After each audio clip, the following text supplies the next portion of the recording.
Greetings, it's Mark coming to you from Baker's Green Acres. I know it probably looks like Antarctica, but it isn't. It's northern Michigan.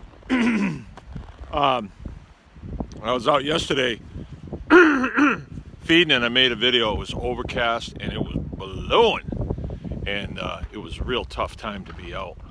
But everybody still needs to be taken care of, so that's what I was doing. Now today, as you can see, I got a bright sun. The sky is fairly clear. A few chemtrails. But we're gonna have a good solar day. And as I explained yesterday, I'm not gonna feed, although the animals are out, because the sun comes out and they wanna come out and have fun. It's 9 o'clock right now and I'm out. If it was overcast, I probably would have found something to do inside, but I couldn't wait to get outside because it was kind of nice out. So this is what I'm doing today.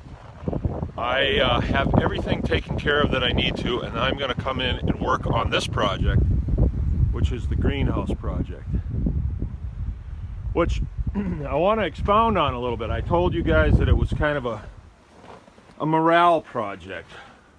Ooh, wow. You come in and it's got to be 30 degrees difference in here, at least. I would not want to be working outside today. But I have a wood stove going, see? And when the sun starts doing that, starts coming through this is a double layer of material. They don't have it puffed up right now. And we do have the end wall in. We finished that the other day and got that door on. Still see some serious cracks. We're working on that today. And now I have to do this end wall. Needs to be trimmed up, and I'm building the door for it right now. But I wanted to kind of explain this, how I see it. Primarily, this is being built so Jill has a place that she can go that's out of the house, but it's still pleasant. It's a, what am I hearing up here? I don't know. But this could be very pleasant. And I think it's kind of fun that I get to show it to you now, because as time goes by, it'll be lush and green in here when it's January outside, I'm hoping. Now, I have seen a lot of these structures go up and then deteriorate. And I believe it's because people don't realize the true potential of a greenhouse. Now, we're building this on this place, and the primary really is so Jill can come and have a place to go in the wintertime that's not cooped up in the house, and it's not someplace freezing cold. We have the shop we go and work in, and that's not really her place. And so I'm making her a nice little spot out here. Gonna put a terrace in the corner here, put a round table in here with a couple of chairs. I actually stole that idea from a guy by the name of Elliot Coleman. I don't know him, but I have his book. And I'm reading the book, and it's fascinating. And then you can really learn the potential of a greenhouse like this. This is not going to be a heated greenhouse. Some people, will run a heater in this thing all the time. I don't think I'm going to do that. That just doesn't seem in line with how we do things. But I'll have a wood stove in here and move around it once in a while, I suppose, when you're out here doing stuff. But you can grow green leafy vegetables all year round if you do it properly. They have to be the dark green stuff. Like, I'm looking out the window here and I see kale that, it's somewhere around 0 degrees outside with the wind chill, probably colder than that.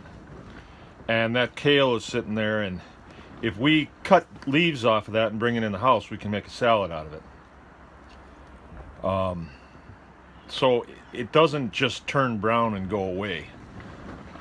But if we have it in here, it will actually continue to grow on a day like today. It won't be all day long, but there will be times when the soil will get warm enough and there'll be enough sunlight that the kale will actually grow. So you can grow things in the wintertime, not just livestock. And that's what we're going to do. It's sort of it's a hobby, but it produces. Now this greenhouse, as I told you, Jill's uncle bestowed this on us, and it was in bad shape, and we had to do a lot to get it so it would be up. But you know, to have it sit here doesn't really cost us anything. It's a place you can go, and it's producing food. Even if we're someplace else, if we're ice skating in town, it's still producing food here. So it's a great system, and we've only just scratched the amount of information that's out there on, you know, northern climate growing in the wintertime. I'm glad that I didn't get one of these that was 5 times as big and put it up and think that I'm going to grow something in it, because I really don't know what I'm doing yet. But the books are out there. Here, let me show you this book.